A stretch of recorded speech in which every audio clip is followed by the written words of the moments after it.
Halo semuanya, kali ini saya akan menjawab mengenai hari ke-17 pertanyaan tema kegiatan Bimba AYWO dan kegiatan teori jam bandul.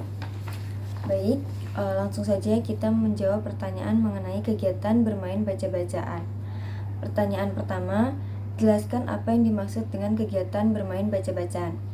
Kegiatan bermain baca-bacaan adalah suatu kegiatan bermain dengan modul yang telah dikuasai oleh anak.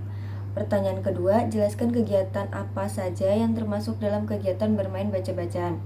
Bermain modul baca, berbahasa Bimba, membaca buku cerita, dan tebak kata. Pertanyaan ketiga, apa tujuan dari kegiatan bermain baca-bacaan? Tujuan utama adalah agar anak dan motivator senang bermain baca-bacaan. Tujuan khususnya adalah memprioritaskan bermain baca-bacaan untuk menumbuhkan minat baca pada anak. Pertanyaan keempat, kapan kegiatan bermain baca-bacaan dilakukan oleh motivator? Ya, pada saat kegiatan awal dan inti. Pertanyaan kelima, mengapa kegiatan bermain baca-bacaan menjadi kegiatan prioritas utama yang harus dilakukan oleh motivator? Karena untuk menumbuhkan minat baca pada anak. Pertanyaan keenam, apa yang harus dievaluasi oleh motivator ketika anak bermain baca-bacaan? Yaitu melihat ekspresi anak dan kemampuan dalam bermain baca-bacaan. Pertanyaan ketujuh, bagaimana cara menerapkan kegiatan bermain baca-bacaan bersama anak?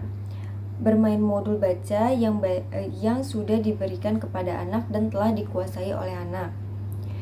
Pertanyaan ke-8, apa dampak jika motivator tidak menerapkan permainan baca-bacaan? Yaitu proses menjadi tidak menyenangkan hingga anak merasa terbebani dan tidak menumbuhkan minat baca pada anak.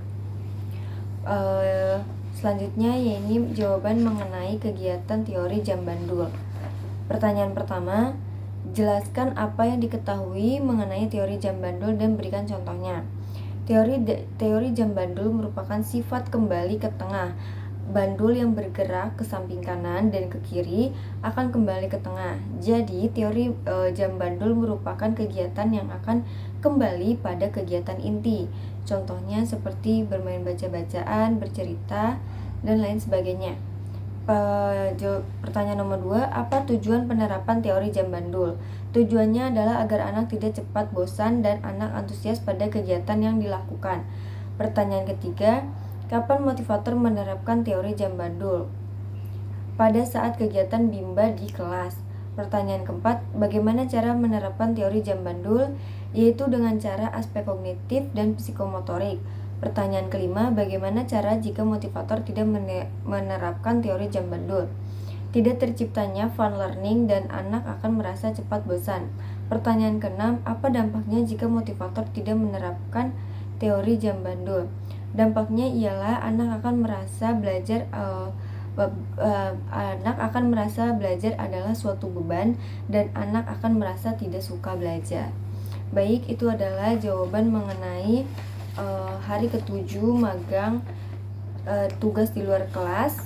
Kurang lebihnya saya mohon maaf. Wassalamualaikum warahmatullahi wabarakatuh.